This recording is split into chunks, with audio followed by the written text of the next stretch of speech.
Yes, ladies and gentlemen, welcome back to Spurs Live. We are joined today by myself and only myself. But lads, I'm so happy to have you guys here once again on a fantastic day. Tottenham have got 3 points. Means absolutely nothing now, but I'm just happy. It's a good day. It's a very good day that Tottenham got 3 points. It's a very good day. Very happy about it. Now, before we start, make sure to smash the subscribe button here on YouTube. Drop a like on this live stream. And I don't know why a match preview is coming up because it's not a match preview anymore.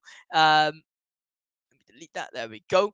It is the match reaction to um to Spurs 2-1 Burnley. What a game it was. Look, I'll tell you what, lads. Before we get in, let's say first hello to all the Instagram people who have joined. Number one, big up to everyone. Conroy, Ruben, can I join live? 100%, mate. Yes, you can. Head over to YouTube and I'll get you on. Hi, bro. Coming to Spurs. AMJ, good to see you, mate. Got to speak to you today. Kits, big up to you, bro. Big up to Fancy Football. Much love. Um, Big up to everyone who's here in the chat. Ruben, we're gonna get you on very soon. Just gonna have to say a couple things, and then later on in the stream, we will get you we will get you on. So yeah, big up. Porro is too good. I'll tell you what. Let's get straight into it now. I think the first thing we need to look about, but before we start though, make sure to smash the subscribe button here on YouTube. It means a lot. We're trying to grow as much as possible as the channel. So like you guys know how to do, smash that subscribe button, smash it, because it helps us immensely. Very quickly, Mickey Van der Ven, big up Maddison 6091, big up to you, mate. I'm loving it today. We got all positivity after Saturday's win, 2-1, which was an interesting game. It's an interesting game. Um, there were a lot of positives to take from the game, but there was a little bit of, I don't know, a little bit iffy moments, especially when Tottenham had a lot of the ball and you know it didn't look like the most fluid football. It did not look like the most fluid football at all. Happy Clappers think they will challenge for the title next season. I don't think at all we're going to challenge for next season at all. I really don't. I think. Sorry, let me put my light on. I think the game we just played now versus Burnley, it wasn't the most amazing game to watch. We had some positivity, yes. We tried some new things, which I was very happy about. I'm very happy that Ange tried Kulusevski at left wing because we didn't really try that. No one really knows what it's like, and it also kind of makes sense to put Kulusevski on that left wing because it's easy for him to put that cross in. Makes sense. So big up to Andrew trying it, but obviously didn't work out. Also, Kulusevski hold up play as well. He didn't do it that well yesterday. I feel like he tried to get the ball and come towards the defenders a lot of the time and lose it a lot. They beat the great Burnley team. Yep, they beat the great Burnley. So look, I want to start off with the lineup that we had. So big up to everyone who's in here in the chat. Let's start off with the lineup that we had coming into the game. I'm just going to bring the lineup up so everyone can see. I'll tell you what, I was so happy not to see Emerson there. Be up to the ones who are playing this season. This I think it's the FA Cup final. Big up to yourselves. Let's have a look for a second at this lineup that came out because I wasn't the most happy about this lineup. Like, I mean, I thought it was a decent lineup, but I don't know. Here, here.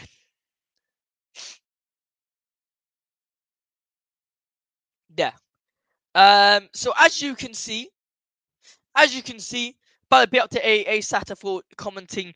Guys on Instagram who wants to get involved with the chat, head over to YouTube. I'll post a link here in the description so you guys can go head over to YouTube and get involved with the chat. Talk to the likes of Sata, likes of who's here as well, the likes of Ruben. So look, let's start off with the lineup. Now, as soon as I saw the lineup, I was like, okay, solid lineup. Vicario, solid. Porro solid, Romero, Van der Ven very good, and then Skip. I was like, okay, I'm not happy. Obviously, I'd love to get what's the name back. I'd love to have Udogie back, but Skip is what we got to deal with it right now. So I was like, all right, Skip, pretty good. Okay, it is what it is. Sarr, Bissouma, and Maddison. I thought Bentancur should have started. To be honest, completely should have thought that Bentancur should have started. And I think he deserves to start. But that was the only skeptical thing I was about this time. So Sarr, Bissouma, Maddison, Kulusevski, Son, Johnson. Here we go again. Why was Son being played through the middle? It's as if Ange didn't learn from what what we just did. It's literally Ange didn't understand what we just did. I mean, he has a very solid game. Who was it we just played? Not Tottenham women's. We just played. Was it Chelsea? No. Yeah, sorry. We played Liverpool 4-2, and towards the end, when Richie became a striker, you saw suddenly, it looked a little bit more fluid. Now that we saw that someone playing a striker again, it's not right. Kulusevski was played on the left first, looked really Didn't look like he was going to threat at all. I'm going to say again, hands up. Well done to Ange for trying it out. I like it, but no, not going to work. Let's get to a couple of these comments in the chat.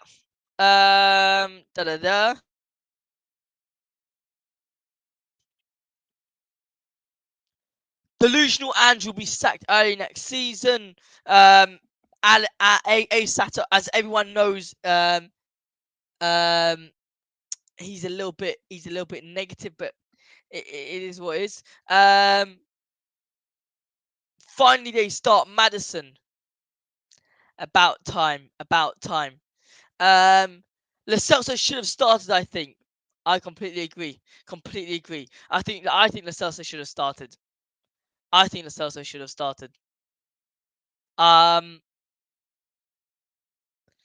Yeah. If I'm honest, I think Lo Celso maybe. Like I'm thinking about that now. Lo Celso in the starting 11.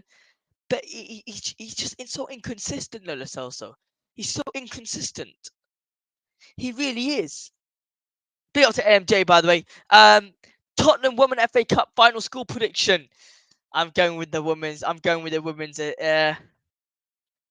2-0.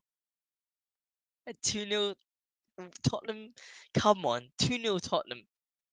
2-0 Tottenham. I just hope England gets England. Obviously, I think the name's Bethany. Is her name Bethany England? Plays for Tottenham. Yeah, I hope Bethany England gets a goal. Yeah, obviously she's captain at Tottenham Hotspur. So I hope she gets the goal. And yeah, Benzio is big up with Richie injured. Who else would play as a striker right now? I'd honestly I'd take anyone. Play Kulu at striker. By the way, the reason why Richie didn't get called up to Brazil was because he's injured. That's the reason. Big up to Audio Artisan. Afternoon, Josh and chat. Afternoon, mate. Hopefully you're doing well. Guys, quick little reminder to subscribe to the channel. Obviously, it helps us much to grow, so I really appreciate it, all the help you guys are giving me or giving us. Lo Celso doesn't get enough chances, can't perform if you don't play. Yeah, I agree, but I think in his Ange lineup so far, he hasn't been getting the minutes, he hasn't been getting the time, and when he has, he's had times that he looked good, but he had times that he doesn't look good. I would like to see Lo Celso get more minutes and then decide whether or not we should move him. Does anyone know where we put Lo Celso in the tier list? If anyone can comment where we put him in the tier list, I'd love to know. I just can't remember where we put him.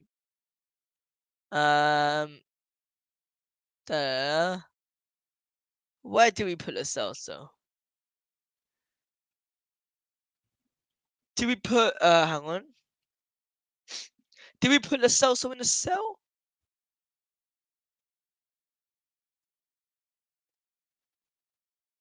Where do we put the Celso? Oh no, we put him in. He needs more game time.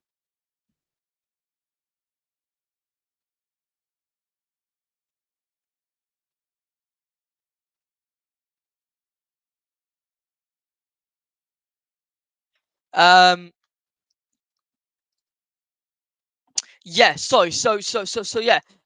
We put him in. We put him in needs more time. That's what I agree. What happened to Dragoson? He came on. He came on for I think 15 minutes. Looked very good. Looked very good. He had a lot of aggressive tackles, which I'm very happy about. I'd like to see him work more on his recovery place. Uh,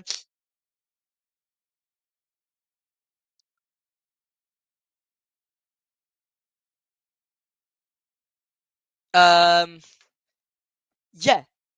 So he had some decent recovery places. Give us 1 second, lads. We'll be back in. We'll have a short break of literally 3 seconds, 3 minutes, 2 minutes, and we'll be back. Very very very soon.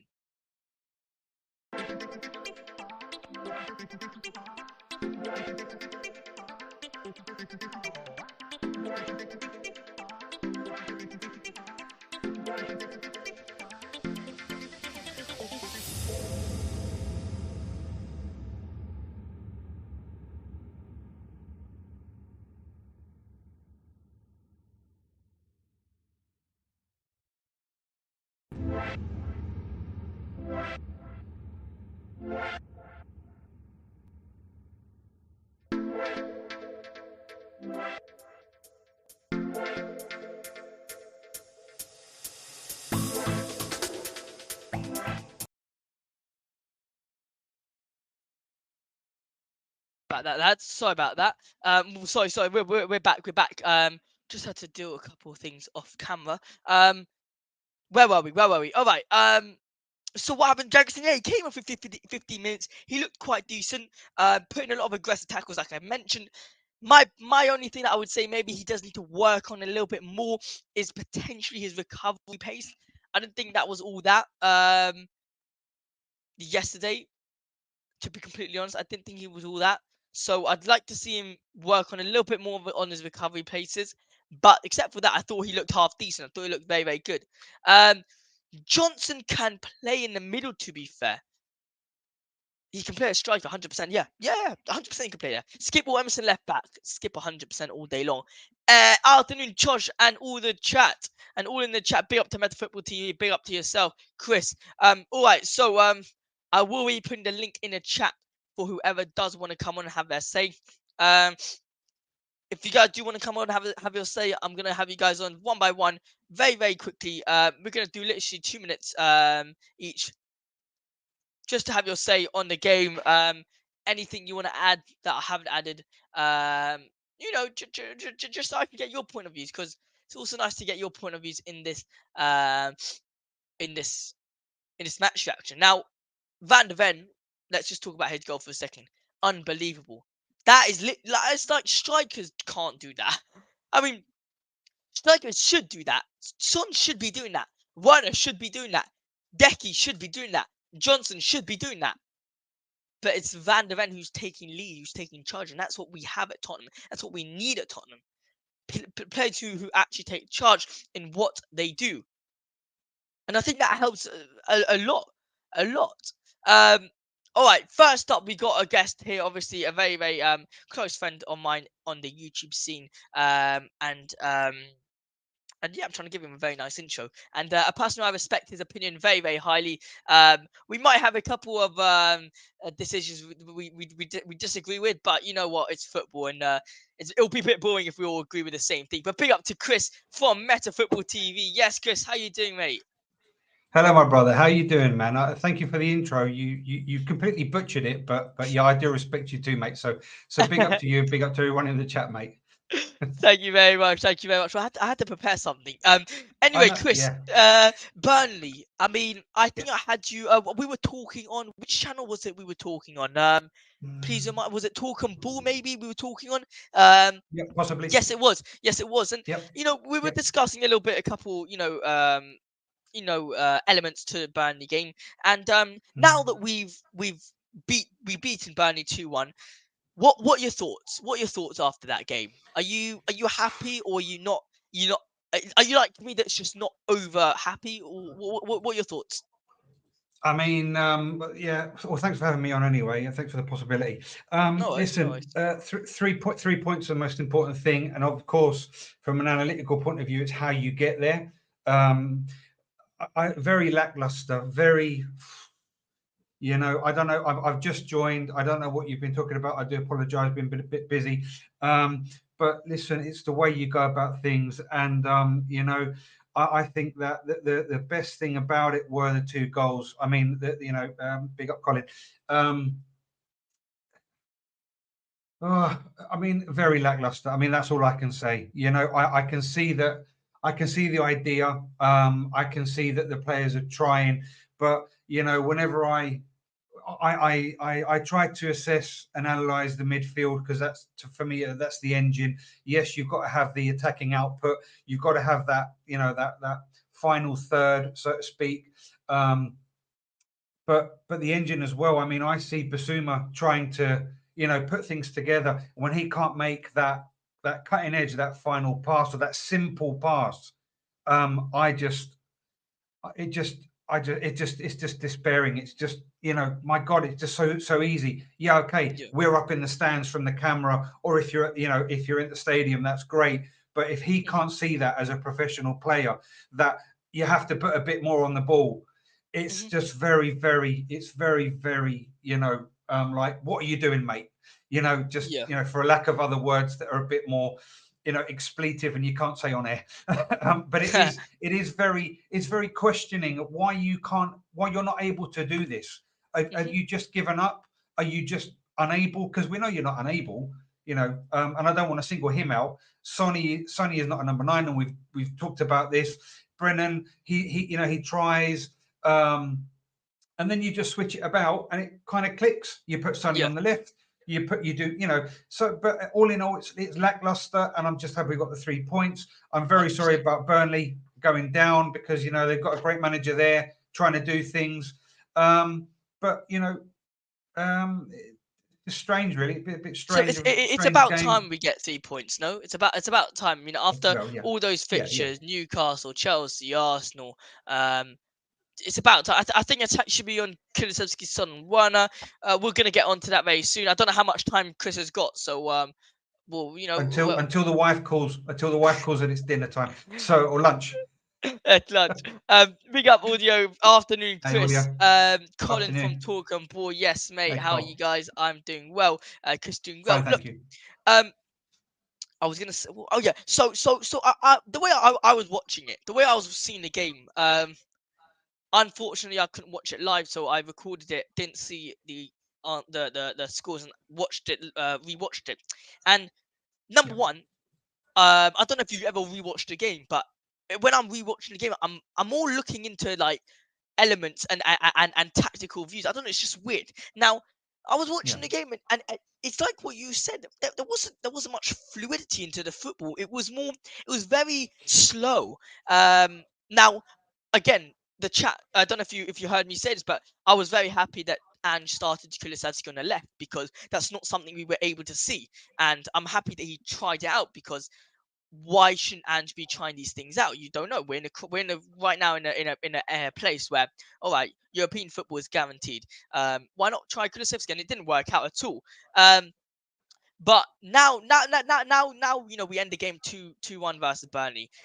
We looked very very very poor in a way, in my opinion. What is your yeah. bet? What is your front three if everyone's fit now? Son obviously can't play striker. There was a shout here from Ben Hobbit saying Johnson could play in the middle. We know Timo could play. We know who would you start in the midfield, and who's your front three?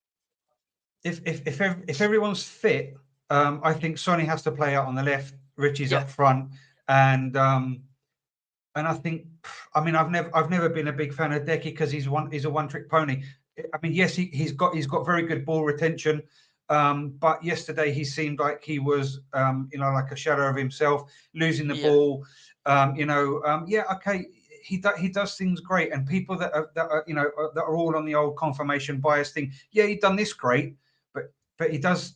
out of 5 things that you can look at when you analyze something, if he does 2 things great but 3 things bad, well, has he had a bad game? Or do Yeah. you know what I mean? So Yeah. yeah, you can analyze it however way you want, but when you're giving easy and silly balls away, for me, I don't want to be harsh. I just want to be, level-headed about it. And maybe I don't align with other people and what they see, which is perfectly fine. But I think that if the question is, the front 3, I'd obviously have Brennan up front because I think he offers me a bit more fluidity and Decky is limited in my opinion, although he does have good ball retention. Yeah. Richie up front and Sonny on the left. That's what we've got to work with. That's what I would have under current squad, Yeah. availability. So, So but then whilst you're talking about, yeah. I'm a Werner. Sorry, I'm a Werner fan as well. I'm a Werner fan because I just think that he has something that offers that I see the way I see football and I perceive it. Sorry to cut you. No, good. I just think that Werner offers you something different that the other 3 don't have. So 100%. depending on the rival, he could do something different that the others don't do. So they're all special in their own way. It's not just Yeah. very so clear cut. Werner the tree trunk, he's not worth it, and Johnson's this and Kulu's that, and they're not worthless. They are they're worth their weight in whatever their weight is. Yeah. So is No, it good I enough? Maybe completely not, understand. but Completely understand. I think for me, I just want to go back to something you said there, where if someone has 3 mistakes to get 2 good things, did he have a good game or a bad game? Now, I don't know. I don't know how how focused you watched the game, but there was a couple of times where Kulusevski tried to hold the ball and dragged it towards Vicario in a way and lost the ball. Now, on a different day, that could be losing the ball to a Diaby, losing a ball to Salah, losing a ball to Phil Foden, Saka, Palmer. I mean, even a simple Eze or Elise, like a simple player like that, and yeah, that is guaranteed 2-3 goals there. He's done it. He did it 2-3 times yesterday, just off the left, and he did it a couple of times on the right. I like Kulusevski. I like Kulusevski. I think he's decent. I think he's a decent player. I think he can do well. But that's the sort of things that we're like, well, the reason why we are putting him in is because of his defensive or hold up ball. And if he's holding up the ball like that, then what's even the point of starting him? But I want to hear your thoughts on Skippy. I mean, he's coming to this left back role, and yeah. I mean, I'm giving Skippy completely credit for this, because you know what, he's done as much as he can on the left, and he's not a left back at all. He's done best to his ability as possible. But I want to get your thoughts. Like, what were your thoughts on Skippy playing left back? Well, the majority of the game. I mean, he's right. He's homegrown. He's Look at gonna this. Look he's at gonna what this person's writing. Scarlett, Son, and Johnson. he's homegrown. He's gonna do the job for you, right? Yeah. He's defensively, so to speak, more. I wouldn't say apt. I would just say that he's more. What's the word? He's Who are you I don't describing? know what the word. Sorry, Who are you describing? Skippy. Oh, Skippy. I think that he's more. I don't know what the word is. He just does what he's told, right? Mm. So whoever wants to look for that, Principled. yeah, there you go. Right, that's a good word. Yeah, thank you for that. Nice. But I don't know what the adjective is, but yeah, principle. There you go. Okay. He just does what he's told. He does it in a proper fashion. But as Ange said, and I think that he's the best one to describe these things. He's just come back from whatever. He's not been playing. To stick him in for 60 minutes and expect him to go 90 and do a brilliant, amazing job like he's the savior, right? Yeah. It's not realistic, is it? I mean, it's not realistic. He did 60 minutes. He played the other day. He did a great job. And everyone's thinking, oh, he's only left back. No, Hell no. no. Hell no. Right. It's not how things work. Right. Micky did a great job. He came in at left back. Right. And just explained, right, why he's not playing as inverted left back. Right. That's the explanation from our manager, who sees him day in, day out. His hamstring is a very big problem, and a lot of players, a lot of fan base have called it out. If he's pumping up and down, he's going to do his hamstrings in, right? Because he's Yeah. fragile this way. So he cannot play day in, day out as an inverted left back. So we have to understand this. And if Ange says this is the way, or this is not the way. And the reason why he can't play very low, we have to understand that. Now, it worked for 20 minutes, half an hour, whatever he played the other day. Plus, he scored a goal. Well, everybody's right. Everybody's saying he should play left back. No, I'm sorry, that's not the way forward because the detriment is far greater if he does his hammies in than the benefits of just playing, half an hour against Burnley, who are relegated anyway. And do you know what I mean? So you have to put everything into context. So he's not the next left back for Spurs. He can do a job, a couple of games a season or whatever, where when needs must. But he's a patch. He's a patch. He's not the left back for Spurs. So but Skippy, he does what he's told. He does it well. He's got nothing really to prove, and he just gets his game time and does it. I mean, he's not the saviour. So I'll tell you what. I think, and I'm gonna say this now. I mean, people might disagree with me, but I think because the level was so low with Emerson, that essentially bringing Skip in, there are still errors, but people aren't really seeing it as much because, like Emerson's level is so low, and it's at the end of the day, everyone can have their own opinion on a player. Everyone knows my opinion on Emerson, and I don't think he's a Tottenham player. I barely think he's definitely not a top 6 Premier League player. Now, my problem with this team is, I was thinking about this the other day. That left back spot or left wing back spot, let's call it a left back, is that. Would you rather have a more defensive player there or more of an attacking player? Because I'm not me, but there was a lot of people out there that said, play Werner there, when he was fit, play Werner at left back. But I was like, where's his defensive attributes? But then people were saying, oh, well, play Dragusin there. But then where's the attacking attributes? With Skippy, in a way, in a weird way, you 100% got the defensive attributes there, but you've got like 30% of attacking attributes. Do you understand what I'm trying to say? So what would you rather have from your left back, who's recovering for Udogie? I mean, I think that the best option now, and seeing as Ange has actually said that they've been trying Skippy at the left back, would maintain him at the left back. Why? Because no matter where you put him, he's going to do a job for you. Whether it's the best job, whether it's a specialist job, he's not a specialist. He's a midfielder, right?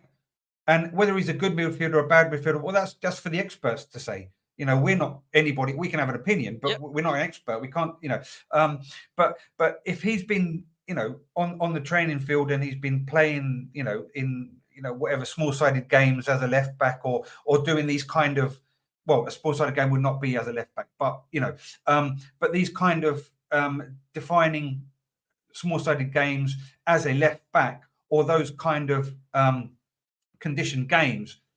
And Ange sees that as a stopgap, as a patch, as a plaster to put over our left back deficiencies. So be it, because he's going to do a job for the club. He's going to do a job for the badge, and he's going to do that. And right, he's not a specialist. He's not a left back. He's not whatever. But I'd rather have that than shifting, Micky over and doing his hammy in, and we need him for the last 2 games. Okay, it's 2 games. He could be out and he could screw his summer up. He might not go with the Netherlands or whatever their compromises may be. But I'd rather have that Skippy in than, because 1 game it's not really important to us, is it? I mean, out of the 2, 1 game, Man City. Come on, be realistic. The Sheffield United one could be important if we want to go to Europa League.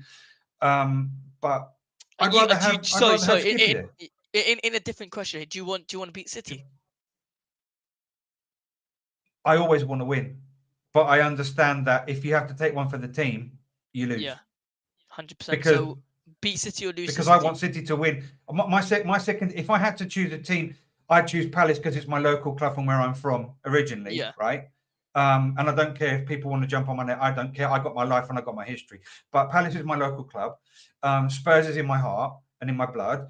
But City, because of Pep and because of Big Stein and because of Ferran Soriano, everything that they've done at Barcelona, they are wizards. So I have to give them their props. They are the best. So 100%. I want them to win over everybody else. Obviously, if it's Spurs, then that's great. But they're just the best, and you have to take your hat off to them. I want them to win because they're the best. And it's amazing that we got Chris today on Spurs Live, because there's actually a type of element or a topic in the video that I actually do want to talk about. And he's people who don't know, Chris is you're in Spain. I'm in Spain, yeah. Yeah, so he's in Spain and he's a big fan of Barcelona, right? If I'm correct. Now, Yeah. Chris obviously understands all about Pep and all understands about the Barcelona tactics. So there's actually a really good topic that I want to talk about today. Before we get into it, let's just say hello to a couple of these new faces.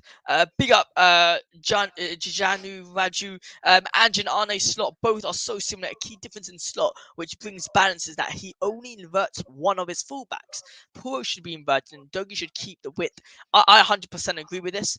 At times, Porro should be inverted. I think Udogie should be inverted at times. Never both of them at the same time. Causes too much havoc in the midfield. Good day, Chris and Josh. Hope you're well. Big up, David. In the hype says the left back, left midfielder, and left winger need to have an understanding. Skip at least can play accurate passes first time.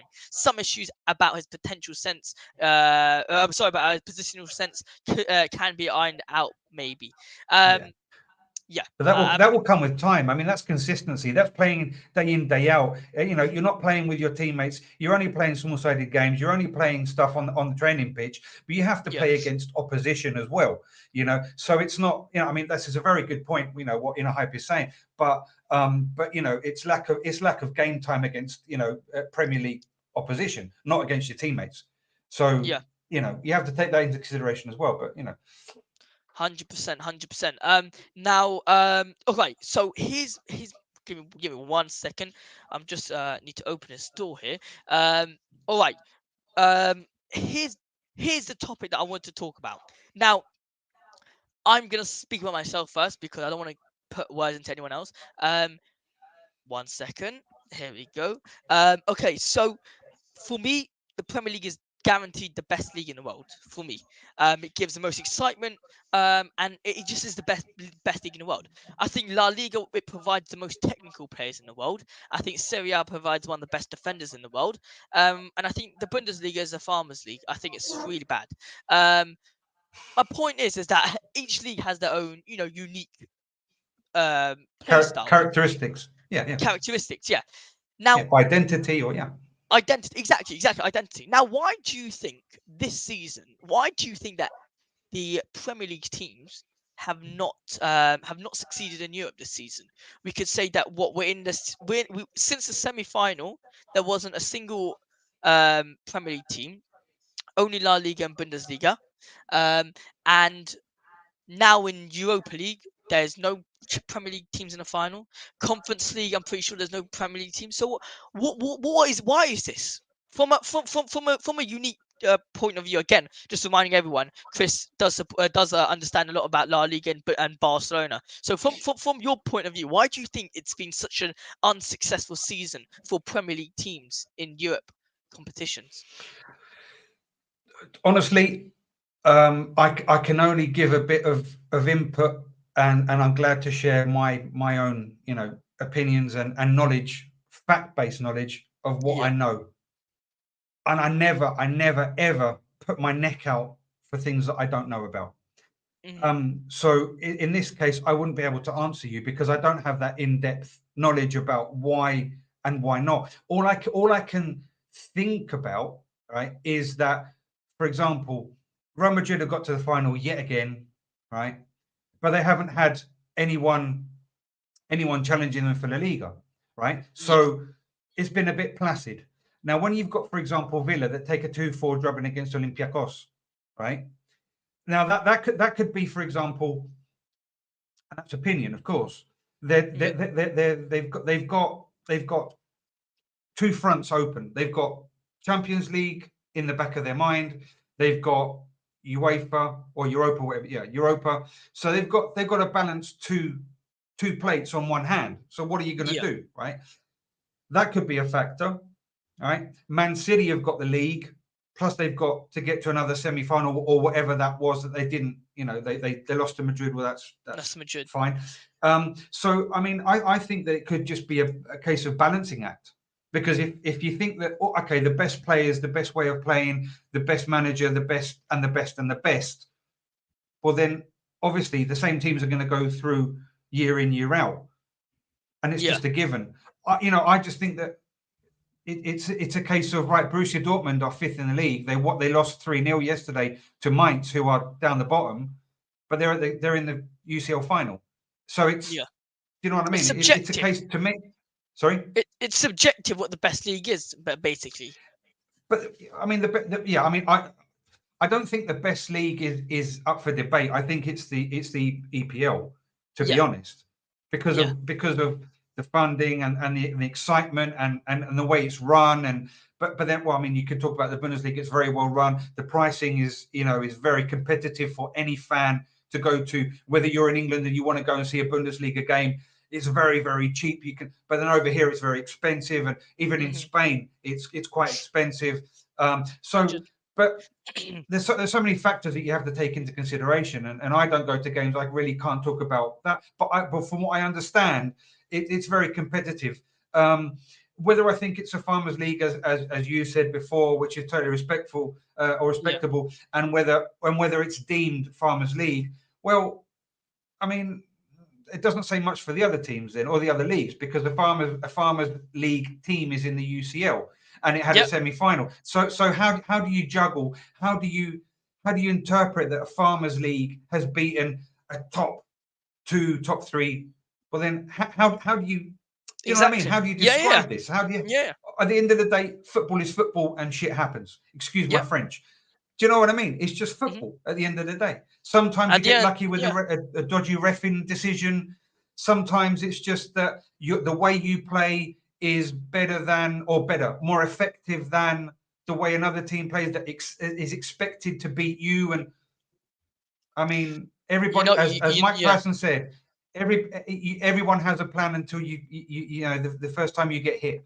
So you know what's a perfect example to that? The perfect example to that is like, do you remember when Tottenham slapped Villa? I think it was 4-0. Away, away. Coming to that game.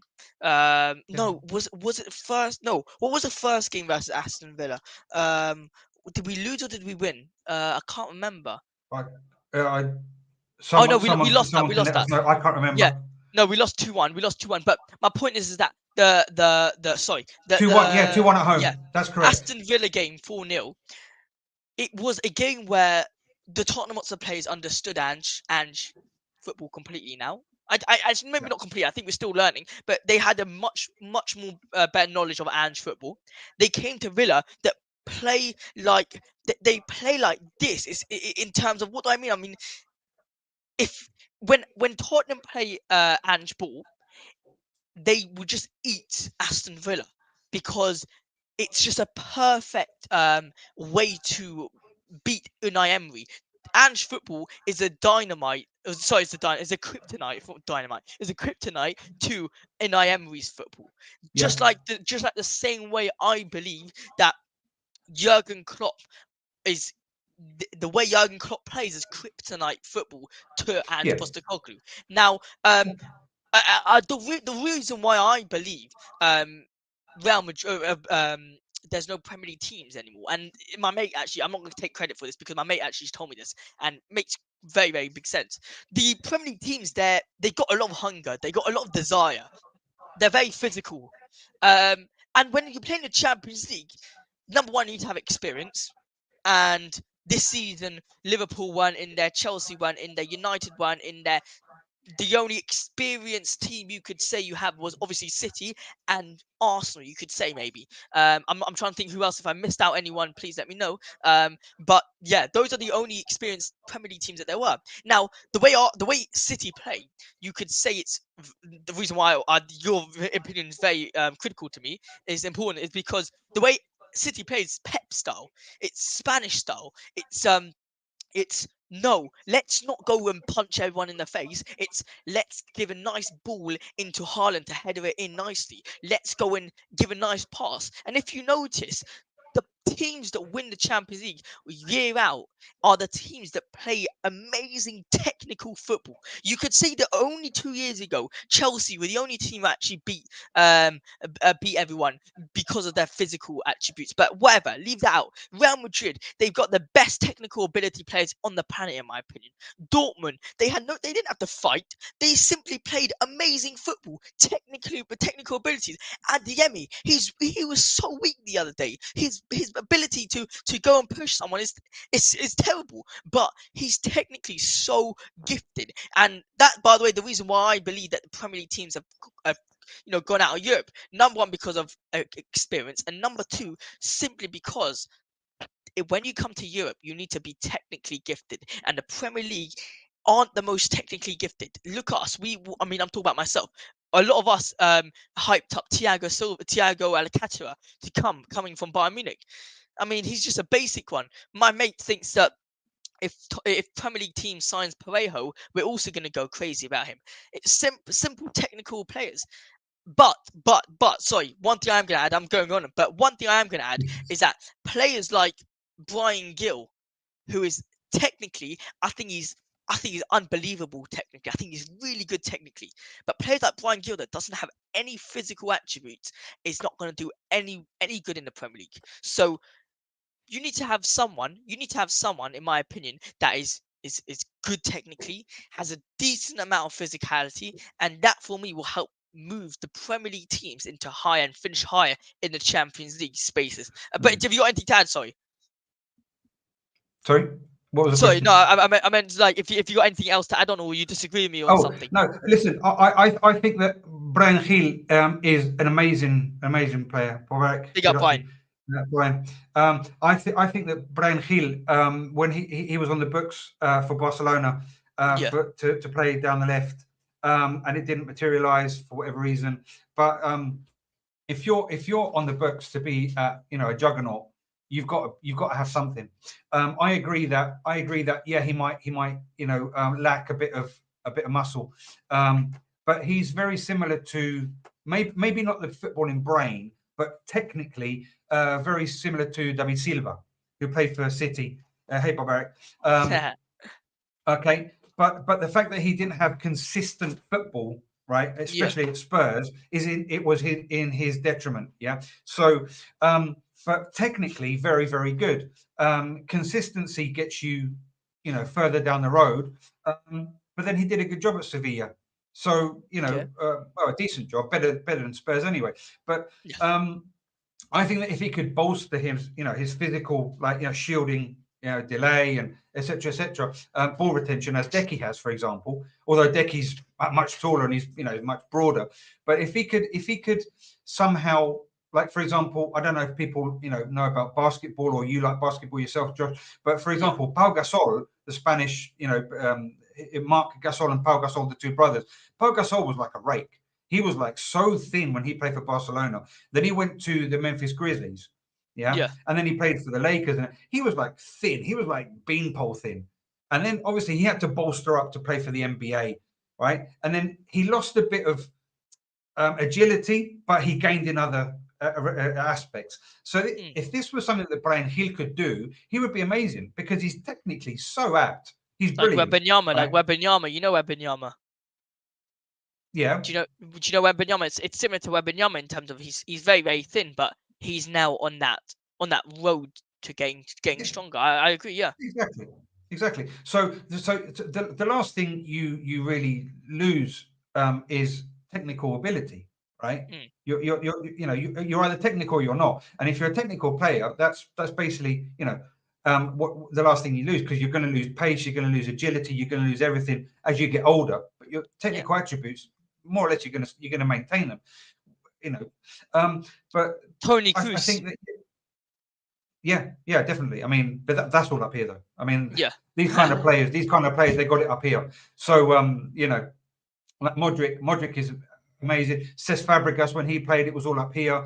These Busquets is 36, 37. He's got it up here. You don't have to be the best, the best technical, as in like skills, as in dribbles and all that. But you have to know how to convey this through your body so that the output is through the ball and where you want to put it. And that these players are amazing. So I mean, you could have a good point in what you're saying, as in English or UK teams lack a bit of that technical prowess, so to speak. And if they could, if we could have a bit more of that, then we could advance. But I think that Man City deserve to go through against Madrid, and it's not because I don't like Madrid. I mean, but I think that they deserved it because their output, their attacking output, was just amazing. It was just that it didn't go in. The ball didn't go in. So Royal will never lose in technical. He didn't have it in the first place. But you have to. I'm sorry, but to throw it, to extend an olive branch.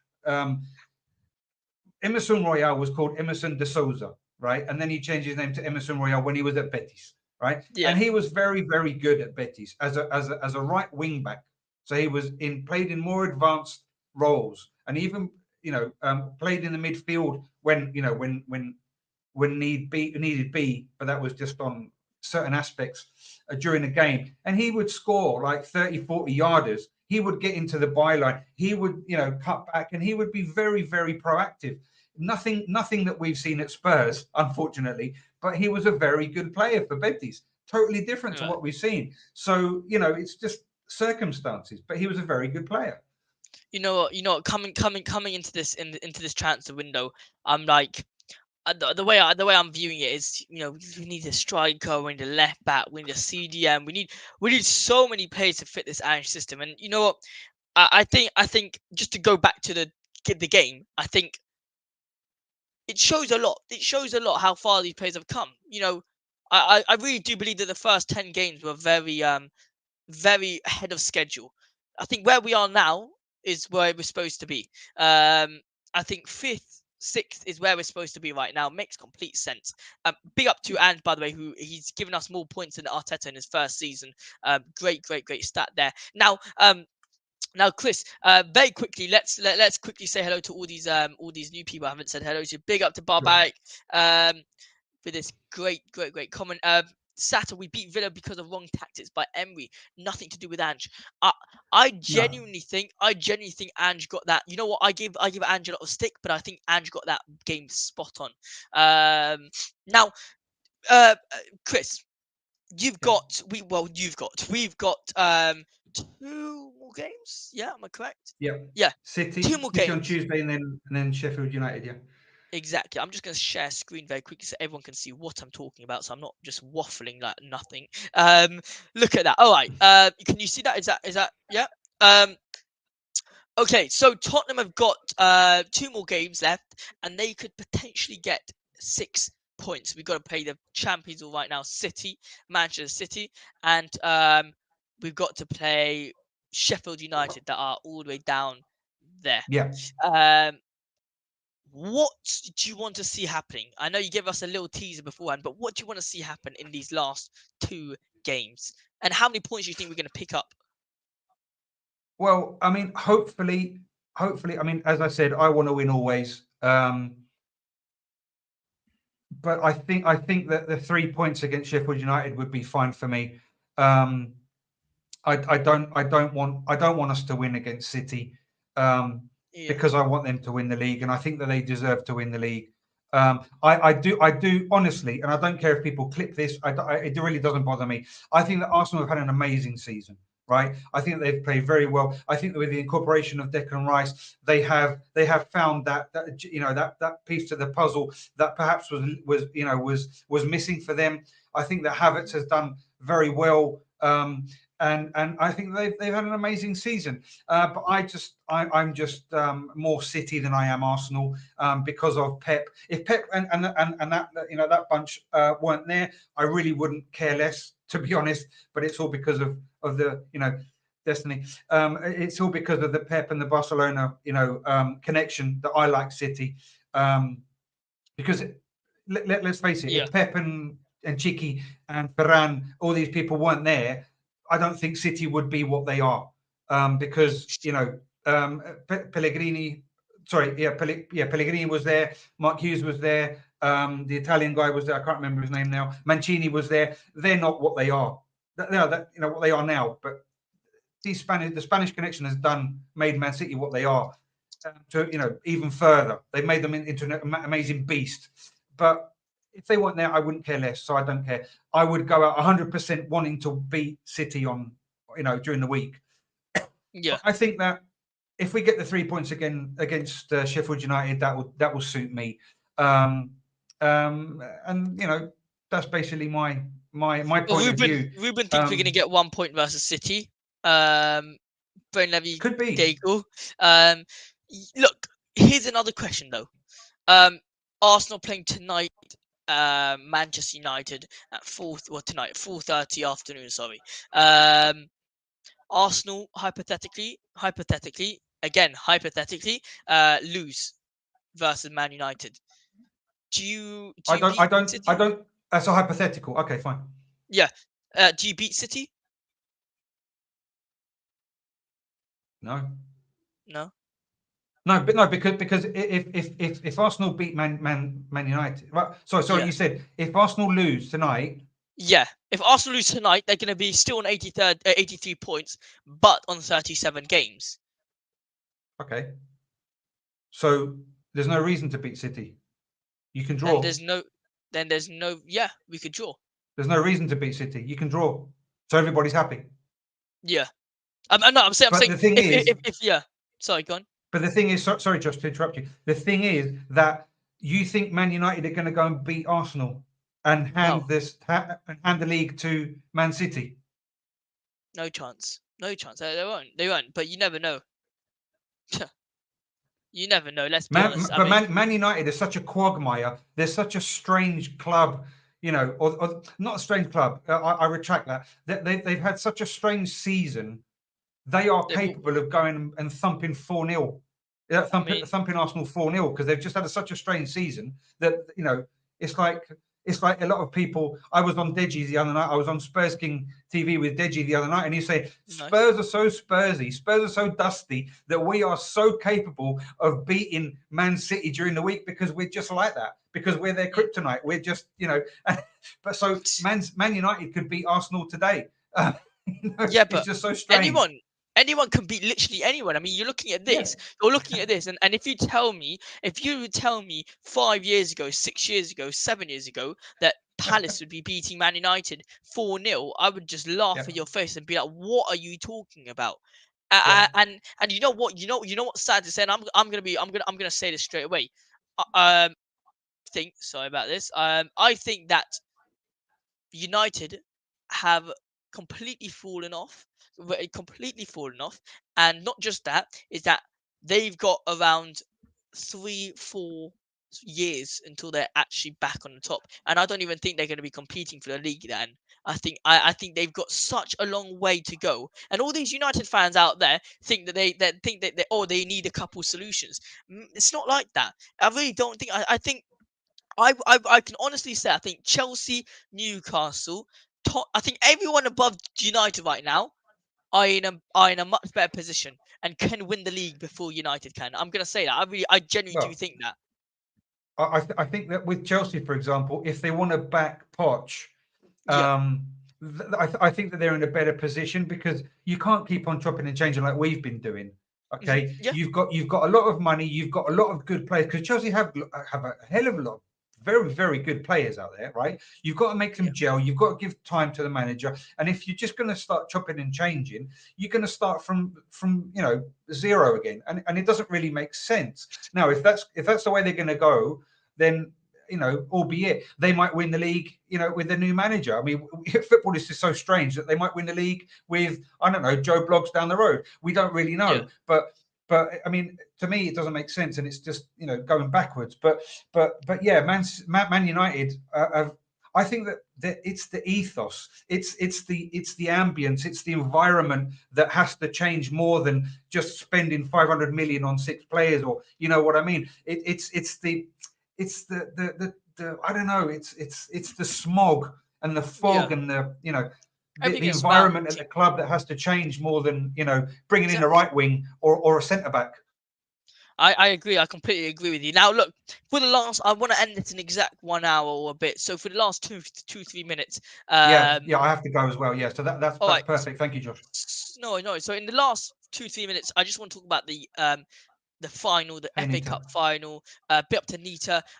First time I'm seeing you in here, so big up to yourself. Thank you so much for joining. That's lovely, Nita.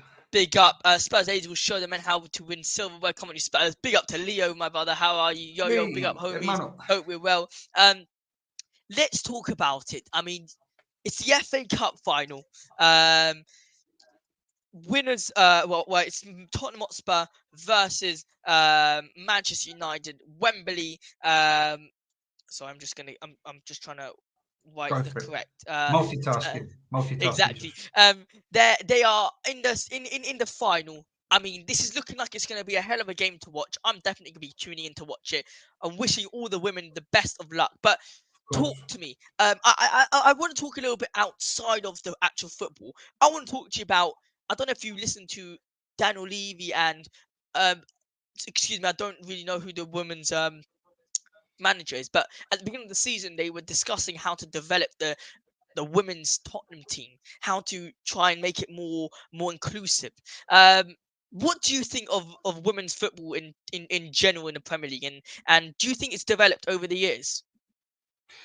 I don't really follow it. I have to be honest, because I'm not Yeah, going to be here and rubbish people and say that I know about it. I obviously follow the Spanish league more than I do the English league, because I've got it more available and I've just got it here, yeah, on a click. But I do think that it has developed on the whole, and I think that it's more interesting that perhaps your average Joe gives it credit for. Yeah, they do fall over sometimes. Yeah, they do make silly mistakes. Yeah, but it is in development, and I think that if you look at the if you look at the package on the whole, it has improved and it has developed so much. And I think that it deserves more credit than a lot of people give it its dues. So I think that people should take a bit more interest in it, because yeah, everybody deserves the opportunity to practice the sport that they want. For example, my daughter, just on a personal level, my daughter, they won the league last week, well, big up, big and up. yeah, and she scored a goal. It didn't make any difference because they were winning, I think 7-3 away. I think she scored, or six, she scored one of the goals, but it wasn't important. It wasn't a Still, contributing congrats, factor. yeah. But the fact that she plays in a boys' team and there's another girl as well, right? It just goes to show that it's inclusive, and girls, women have a right to play and have their spot as well in a generally patriarchal and male dominant sport. Why not? 100%. You know, 100%. Let so them also enjoy the sport. You know what? Football's for everyone, and I'm obviously wherever you are in the world. I mean, I personally have my own point of view. I'm at the beach all the time, and I see girls playing football all the time, and it's unbelievable to see different types of it's not just a boys' sport; it's also a women's sport. And now this is the brilliant way to end this. Sorry, we did go 1 minute over time, but I think that's you fine. guys went out. What is your score prediction for today's game, 4:30, Tottenham versus Man United? Can you give the ladies Well, an ethnic and Bethany England a trophy, an FA Cup trophy? What's your score prediction? um, I listen. I see Man United as a pretty tough team, and I don't know whether we're going to bring home the cup. I do not know. I'm just being honest based on Hmm. football. But if we're there, it's because we deserve to be there, right? So I am going to go with a 2-1 Spurs win, although it's going to be a tough. It's going to be a tough match. Call me deluded, but Yeah, 2-1 for Spurs. no, Why not? 100% fair enough. And just look, there's not much to make different between the two teams, Man United and Tottenham. I mean, I'm talking about in the Women's Super League. I mean, I'm watching this. I'm looking at this right now. I think that the 8 points difference between United and Tottenham. Tottenham do have a game in hand, but there's not much to different between the two teams. Hmm. I really think and I really hope Tottenham get the win. I'm going to be rooting today in about half an hour. The lineup's out, but we don't have any time for that right now. We are going to end the stream lovely here. Chris, obviously, big up to yourself. Please let everyone know where they can find you. And yeah. Well, Meta Football TV, for those who already know, and for those who don't, Meta Football TV is the name of the channel. I have, and just as a cheeky plug, I have a very, very special guest on Tuesday at 10 o'clock UK time in the morning. I'm doing that live, which is a section that is called Knowing Me, Knowing Who. It's the second installment or second episode. And it is, yeah, there you go. Thank you very much for that, Josh. And it is the second installment of the Knowing Me, Knowing Who section of the channel. And I am blown away that this person has actually accepted the invite. So yeah, check it out if you want. 10 o'clock UK time. Love to hear that. Love to hear that. Yeah. So guys, that's where you can find me. Get Chris to 200 subscribers, guys. Come on, smash the subscribe button.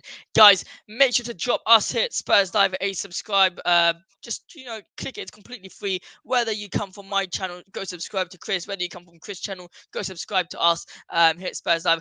We do, Chris comes on our channel quite a fair bit. So, we're happy to have Chris on a lot. And look, last comment here. My granddaughter is a striker for her school team. She schools me in Football Manager, and she loves Tottenham Hotspur. And I love it. Absolutely love it, Nita. Brilliant stuff. All right, ladies and gentlemen, we will see you guys in the next live stream. And hopefully, it will be tomorrow as you guys. Oh, actually, maybe not tomorrow. I'm going away tomorrow. So maybe it'll be Wednesday probably. But we will see you guys in the next live stream. Have a good one, and come on, you Spurs. Bye-bye.